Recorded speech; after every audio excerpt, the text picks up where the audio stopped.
Hello hi guys, ನಾನಿವತ್ತು ಹೀರೆಕಾಯಿ ಪಲ್ಯನ ಮಾಡ್ತಾ ಇದ್ದೀನಿ. ಚಪಾತಿಗೆ ಮತ್ತೆ ಜೋಳದ ರೊಟ್ಟಿಗೆ ತುಂಬಾ ಚೆನ್ನಾಗಿರುತ್ತೆ. ಮಾಡೋದು ಹೇಗೆ ಅಂತ ನೋಡ್ಕೊಂಬರೋಣ ಬನ್ನಿ. ನೋಡ್ಕೊಳ್ಳೋಕ್ಕಿಂತ ಮುಂಚೆ ಯಾರೆಲ್ಲ ನನ್ನ ಚಾನಲ್ನ ಸಬ್ಸ್ಕ್ರೈಬ್ ಮಾಡ್ಕೊಂಡಿಲ್ವೋ ಅವರೆಲ್ಲ ಸಬ್ಸ್ಕ್ರೈಬ್ ಮಾಡ್ಕೊಳ್ಳಿ, ಮತ್ತೆ ಬೆಲ್ ಐಕಾನ್ನ ಕ್ಲಿಕ್ ಮಾಡ್ಕೊಳ್ಳಿ. ನಾನು ಹೇಗೆ ಅಂತ ತೋರಿಸ್ತೀನಿ. ಮೊದಲಿಗೆ ಒಂದು ಬಾಣಲಿ ಇಟ್ಕೊಂಡಿದ್ದೀನಿ. ಅದಕ್ಕೊಂದು 2 ಸ್ಪೂನ್ ಆಗೋಷ್ಟು ಎಣ್ಣೆ ಹಾಕೊಂಡಿದ್ದೀನಿ. ಎಣ್ಣೆ ಕಾಯ್ದ ನಂತರ ಸಾಸಿವೆ ಹಾಕೊಳ್ತಾ ಇದ್ದೀನಿ.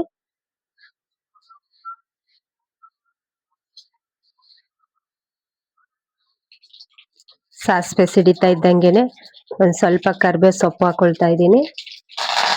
ಕರಿಬೇವು ಆಗಿದ ತಕ್ಷಣ ಸ್ವಲ್ಪ ಈರುಳ್ಳಿ ಹಾಕೊಳ್ತಾ ಇದ್ದೀನಿ. ಒಂದು ಈರುಳ್ಳಿನ ನಾನು ಸಣ್ಣಕ್ಕೆ ಕಟ್ ಮಾಡಿ ಇಟ್ಕೊಂಡಿದ್ದೀನಿ.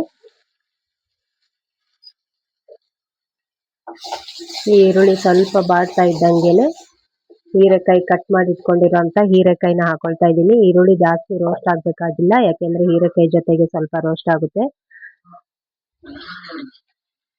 ಹಾಗಾಗಿ ನಾನು ಬೇಗನೆ ಹೀರೆಕಾಯಿ ಹಾಕೊಳ್ತಾ ಇದ್ದೀನಿ.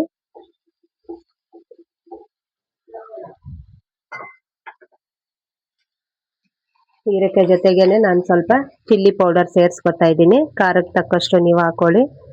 ಮತ್ತೆ 1 ಟೇಬಲ್ ಸ್ಪೂನ್ ಅಷ್ಟು ಅರಿಶಿನ ಹಾಕೊಳ್ತಾ ಇದ್ದೀನಿ. ಮತ್ತೆ ರುಚಿಗೆ ತಕ್ಕಷ್ಟು ಉಪ್ಪು ಹಾಕೊಳ್ತಾ ಇದ್ದೀನಿ.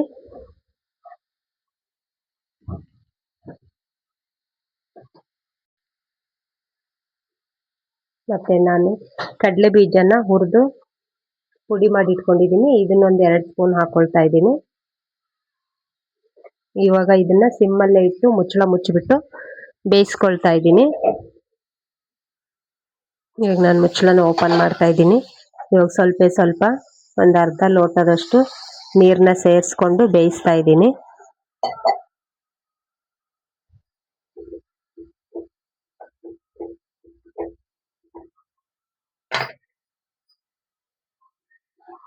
ಇವಾಗ ಮುಚ್ಚಳ ಮುಚ್ಚಿ ಮತ್ತೆ ಸ್ವಲ್ಪ ಬೇಯಿಸ್ತಾ ಇದ್ದೀನಿ.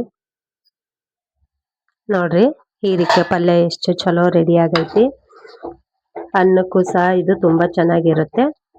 ಈ ತರ ನೀವು ಒಂದ್ಸಲ ಟ್ರೈ ಮಾಡಿ ನೋಡಿ.